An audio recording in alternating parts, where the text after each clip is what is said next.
Hello everyone, I am Reverend Gatlin Arthur Chance. My husband, Minister John Chance, and I are the pastors of the Holistic Transformation Ministries at Louis-D'Or Land Settlement in Tobago. The Holistic Transformation Ministries is a Pentecostal church which operates under the umbrella of the Pentecostal Assemblies of the West Indies. I have been involved in education as a mainstream teacher and special education teacher for 35 years of my life. This program, Bridging the Gap, will be aired on the Tobago Inspirational Network every Saturday at 8 p.m. The program is expected to keep you at the edge of your seat. Join us as we apply the Word of God to deal with issues relating to early childhood and adolescence. Bridging the Gap, right here on TIN. It's always a pleasure for me to welcome you on the program Bridging the Gap.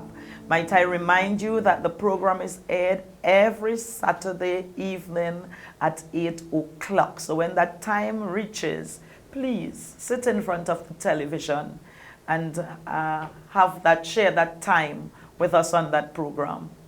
Today on set with me, I have a wonderful friend of mine.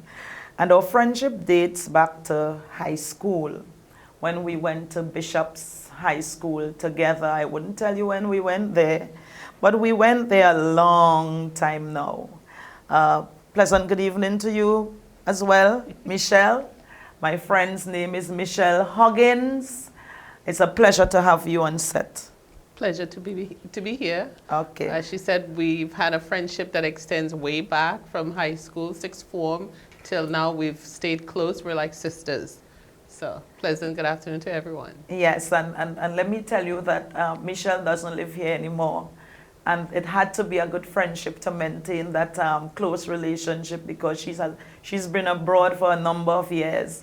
So she's just here on holidays. And I tricked her into coming on the program with me today. Today I want to do, it is a monologue, something that I wrote. I'm not going to attempt to say it without the backup. So I want you to listen, and there are a number of issues that would come out of it.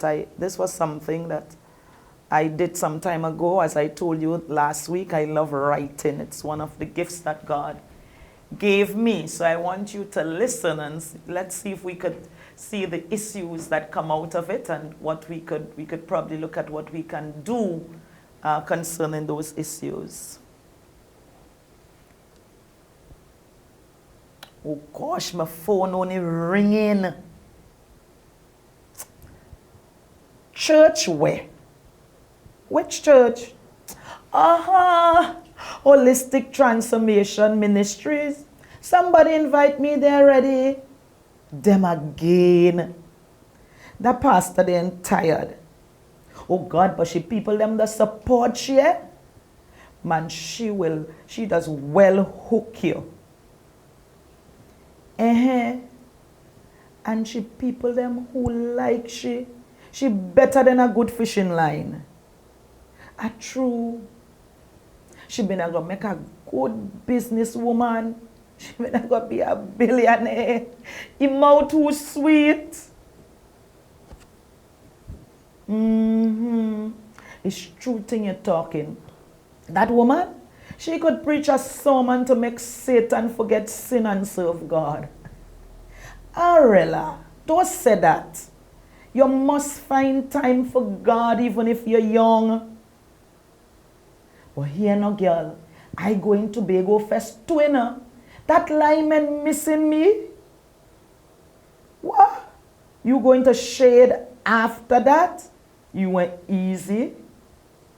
Why I ain't going? Well, yes, both are we young. But remember, me boyfriend John Chance our Christian.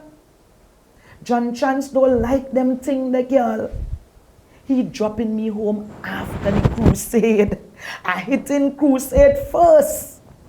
Then I will meet you up there after the crusade. He ain't even know why dropping me home for. Hold on, girl. Me DJ ring now. Hello? Oh, yes. Islyn, who is this? The lady from Holistic Transformation Ministry. Who give you me number? Since 2017 when I did stay for the baby? I'm trying to remember. Oh, yes, somebody did write down my name. Oh, you still have my name? Right. Thank you for calling me. I just feel so good when the church people and them remember you and give you a call. I feel special this evening. Crusade? Where? Oh, yes, the same Holistic Transformation Ministry. Oh, yes, I will be there at 7 p.m. sharp. Bye-bye. She and no John Chance is me boyfriend, you know. John Chance don't invite me to that already. Pour them. Them and know what going on.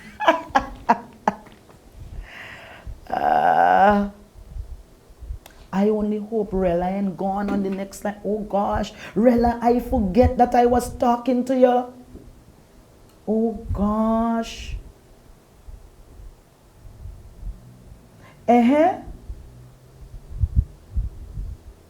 Okay, right, I'm listening.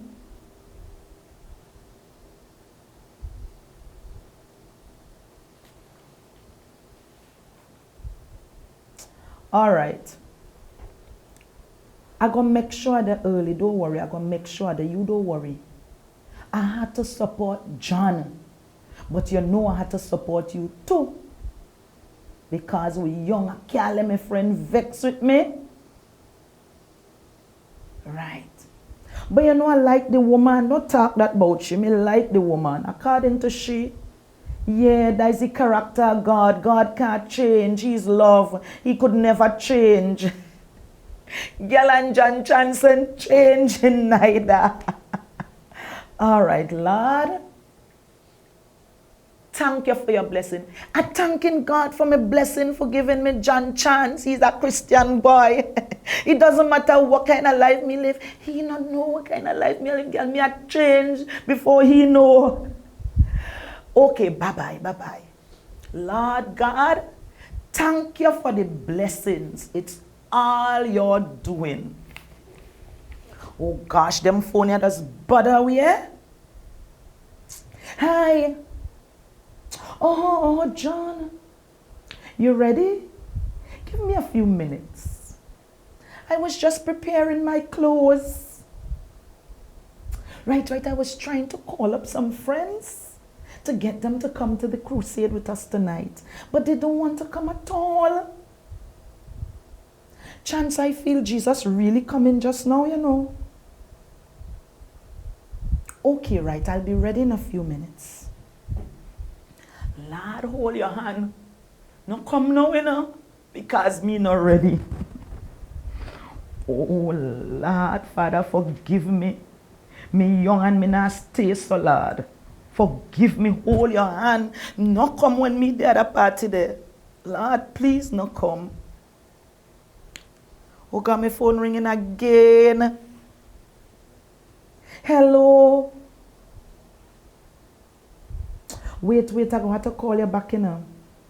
I'm going to call you back because I had to get ready. I tell John that I'm getting ready for the crusade. I had to get ready. Right, we got to talk later. No see. We got to talk later. Right. Bye-bye.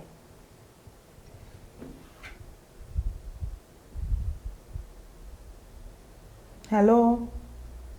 Yeah, Chancey. I just need a few minutes more to get ready. Don't worry. I'll be ready as soon as you're here. But remember to come home early, you know. I have assignment. You forget to have assignment and I can't fail the course. I'm going to have to leave by 9. All right, good. Thank you. If you only know, oh God, me can't lose you, know. If you only know. Good night.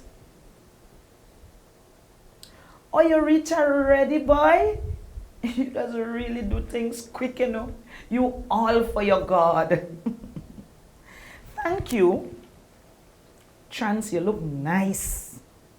You're dressed like Jesus Christ tonight, Chance. They start already? So we late? Oh gosh, let me go quick because I had to leave early. All right.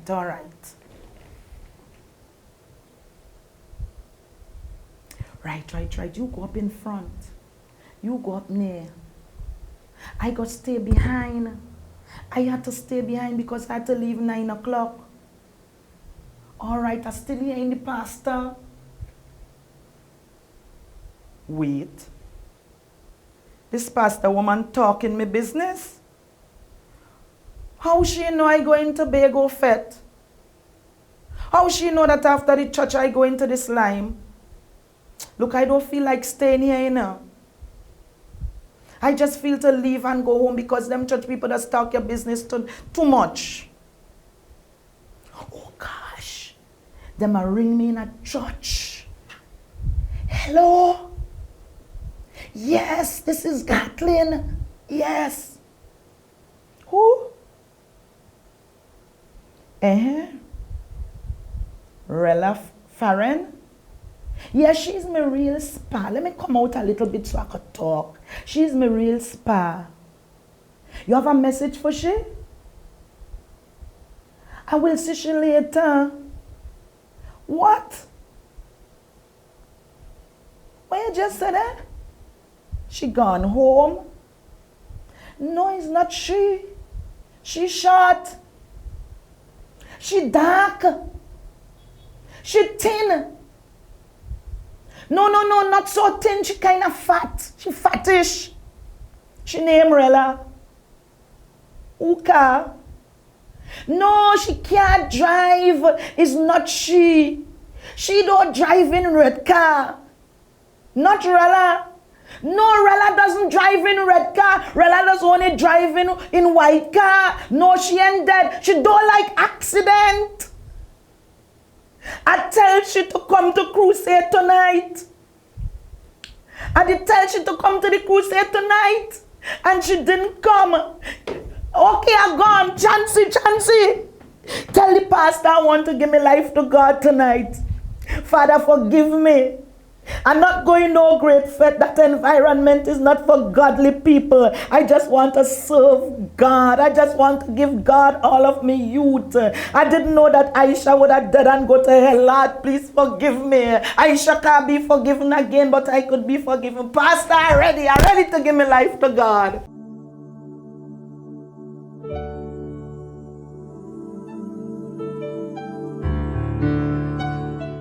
That was just a monologue.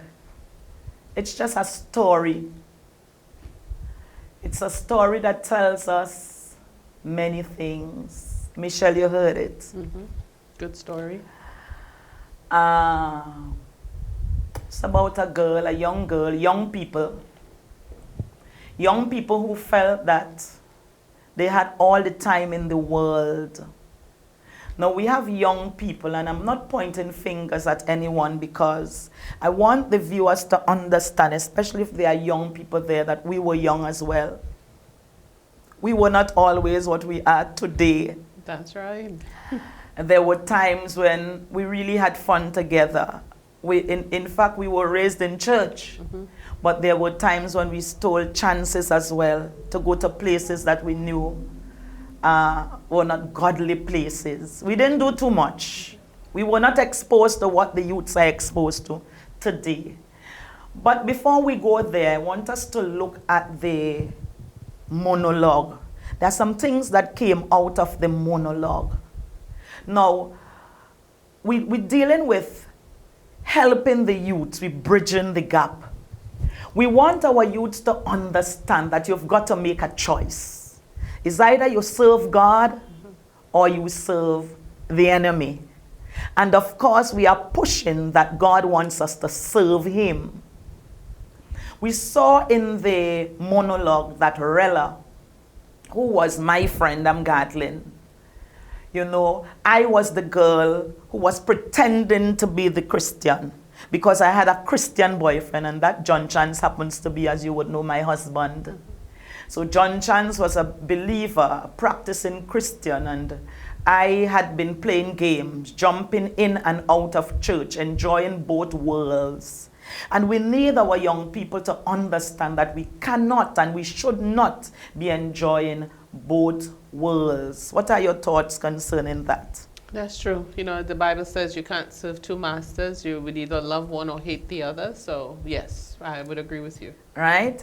But there are many of us, including me in my time. I was a young girl, and, you know, I was raised in church, and sometimes I would be ashamed to let my friends know that I was a church girl. I want the young people to understand, and I want for us adults, you know, the adults to be able to share with them the joy of serving God. You know? Now, this is a story, but these are things that happen. Now, my friend Rella, she was a party girl, but she was my friend, my best friend. And because Rella was my best friend, I was influenced to be a part of the world. And I want to go back to what I spoke about some time ago on the Psalm 1. Blessed is the man that walketh not in the counsel or the advice of the ungodly. Now, when young people are advised by the ungodly, when your best friend is an unbeliever, you are inclined to go the way of your best friend through the peer pressure. If you have a best friend that is not, you know, a young person have a best friend that is not a believer, the Christian one is the one who has the power and who should be influencing the other one. Michelle, did you face anything like that during your days at your young days? Well, yes, you know, I had multiple friends, you included, but yes, you know, we will always have friends that are going to steer you in the wrong direction. But, you know, when you've had the seeds planted from early and you know what is right from wrong, then you know what is right. You know what you need to do and what not to do. So.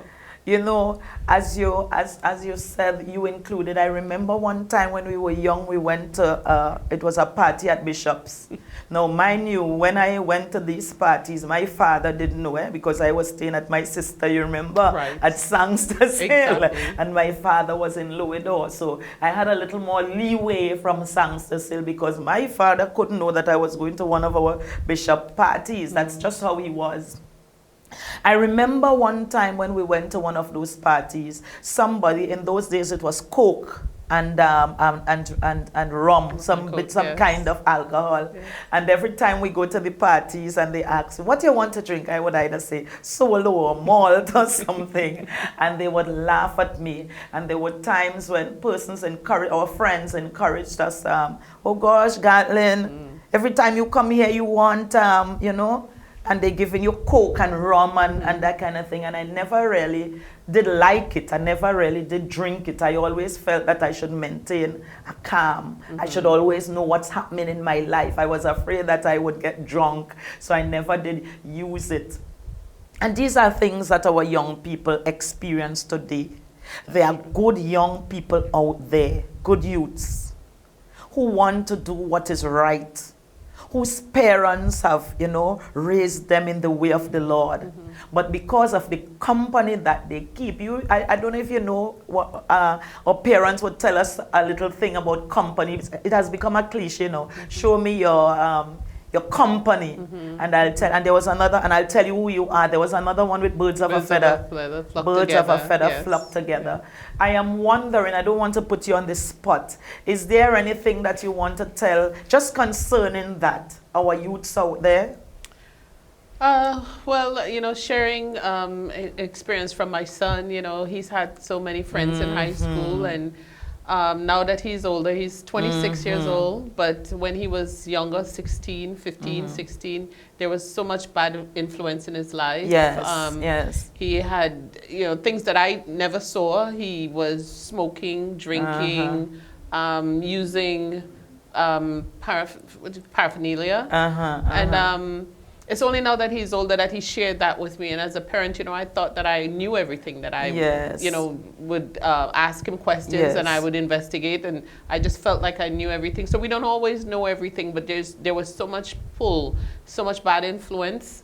He knew good from bad, but there was that pull. So. And one of the things that we need to understand as parents, as leaders, as caregivers, we need to understand that, our children are like seeds, but still we could sow seeds in the seeds. Yes. So we sow the word. The word is regarded as the seed as well, and That's children could be regarded as your seeds, And we need to sow the word from early. As Michelle mentioned, Devon.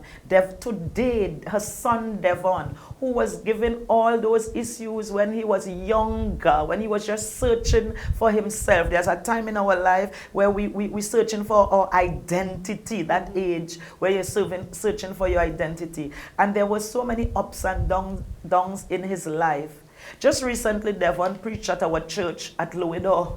Devon is now a missionary who goes all over the world. And his wife is a missionary as well. He's going all over the world with his wife and other young people, spreading the gospel of Christ. In fact, I can't wait for him to come back so that he could come on the program. Very young boy. Devon is about 26 now, And one of the things that I understand is that because the word was sown in him at a very tender age, although he was bouncing about at a certain time, being influenced by the negative peer group, the seed that was sown in Devon's life germinated, and today it is bearing fruit. Amen. And that's why I tell parents, make sure that you teach your children the gospel. Amen. Carry them to church.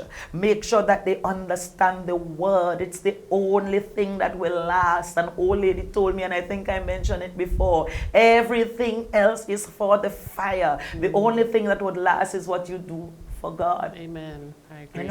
And I want to look back at our lives again, because we didn't do too much, as I rightly said before, but there were times when we wanted to run to a party at Bishop's, when Bishop's had a party, or we wanted to do something that was not within that was outside of the word of God. But many times we were afraid. Did you share that?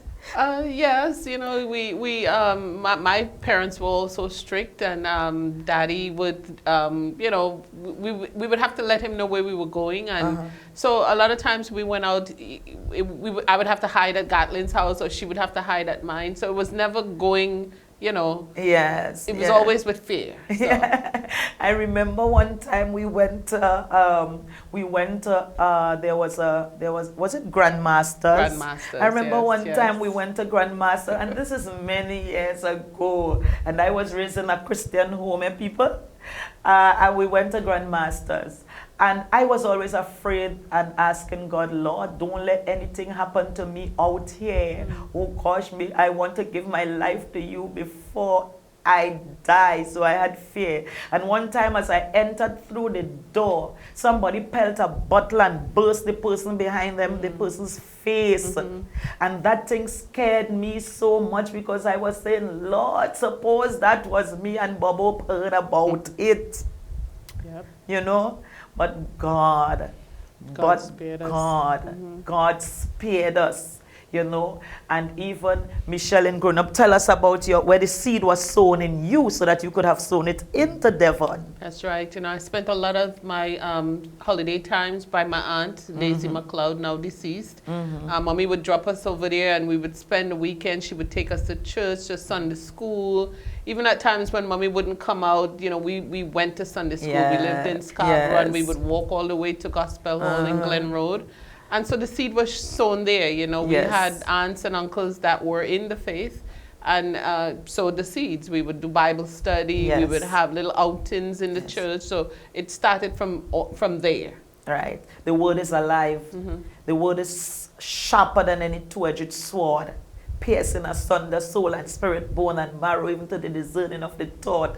The word, once it gets into us, it cannot die. Amen. Hallelujah. And even as I'm mentioning the word die, in order for a seed to really spring up, some death must take place. Yes. But death to the things that are not of God. So Amen. death takes place inside of us, and then the life comes. So today, Michelle is a practicing believer. I am a practicing believer. Her son is a practicing believer because of the seed that was sown. That is why it is so important that we make sure as believers, as leaders, sometimes we find ourselves in schools where we have children. The parents are not believers, but in that case, the teacher is the caregiver who has the responsibility of sowing the seed in that child. They will remember it. They will not forget it. It is going to do its work. The word is alive. The word cannot die.